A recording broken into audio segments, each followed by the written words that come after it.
Have you ever been there? You're standing backstage, your palms are sweating, and your heart is beating like a drum solo.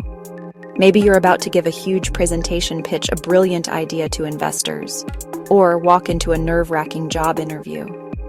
You feel that familiar knot of fear tightening in your stomach, and your inner critic is having a field day, whispering every doubt you've ever had. Then, a well-meaning friend or colleague pats you on the back and says those infamous words, "Just be more confident." You want to scream, right? If only it were that simple. If you could just flip a switch and suddenly feel like a superhero, you would have done it ages ago. This advice, while often given with the best intentions, is probably the most useless and frustrating thing you can hear in a moment of high-stakes anxiety. It's like telling someone who is lost in the woods to simply find their way home. It completely dismisses the very real, very physical sensations of fear and self-doubt that are coursing through your veins. Telling someone to just be confident doesn't provide a roadmap. It just points out the destination you so desperately want to reach but have no idea how to get to. It creates more pressure, making you feel like you're failing at something that should be easy for everyone else. But here's the truth. You are not broken, and you are not alone in feeling this way. Almost every single successful person you admire has felt that same wave of panic. They've stood in those same shoes, heart pounding, wondering if they have what it takes. The difference isn't that they were born with some magical, unbreakable shield of confidence. The difference is that they learned that confidence isn't something you have, it's something you create. It's a skill, a muscle that you can build and strengthen over time, one small action at a time. Before we dive into the how-to, let's get crystal clear on what confidence actually is, because most people get this wrong. Confidence is not about being loud, arrogant, believing you're better than everyone else. In fact, true confidence often coexists with fear. The most confident people aren't fearless. They just have a different relationship with their fear. They feel it, acknowledge it, and then they take action anyway. At its core, confidence is simply the belief in your ability to figure things out. All right, let's get into the good stuff. Here are 3 incredibly simple, actionable hacks you can use to generate confidence on the spot. These aren't about faking it. They're about shifting your state physically and mentally to tap into the confidence that's already within you. The first hack is what I call the power pose. Your physiology has a direct and immediate impact on your psychology. When you feel small and nervous, you tend to physically shrink. Slouch across your arms, look down. To counteract this, do the opposite. Before your big moment, find a private space.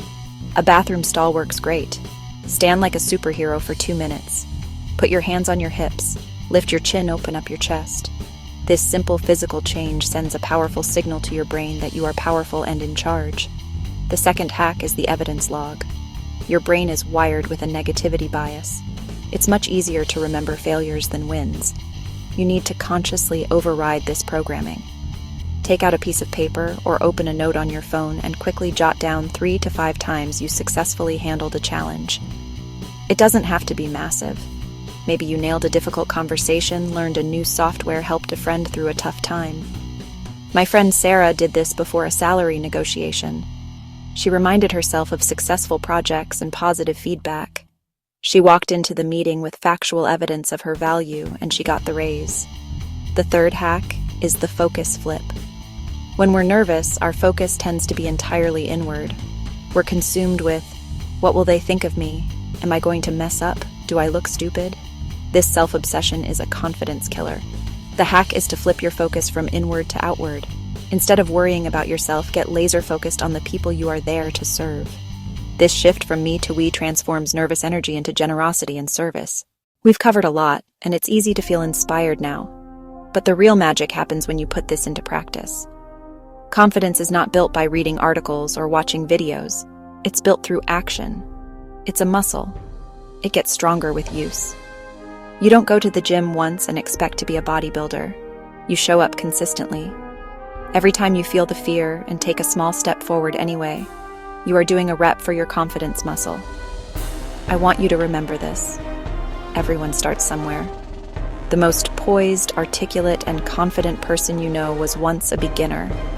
They had their own moments of sweaty palms, shaky voices, crippling self-doubt. They didn't let that stop them. You don't have to either. The goal is not to eliminate fear, but to get so good at taking action that your courage becomes bigger than your fear. Your first step does not have to be a giant leap. It can be a tiny, almost imperceptible movement in the right direction. Just try one of the hacks we talked about. That's it. Don't wait for the perfect moment or for the feeling of confidence to arrive before you begin. Confidence is the result of taking action, not the prerequisite for it. You are capable of so much more than you give yourself credit for. The world needs that special gift that only you have, and a lack of confidence cannot be the reason you keep it hidden. You've got this.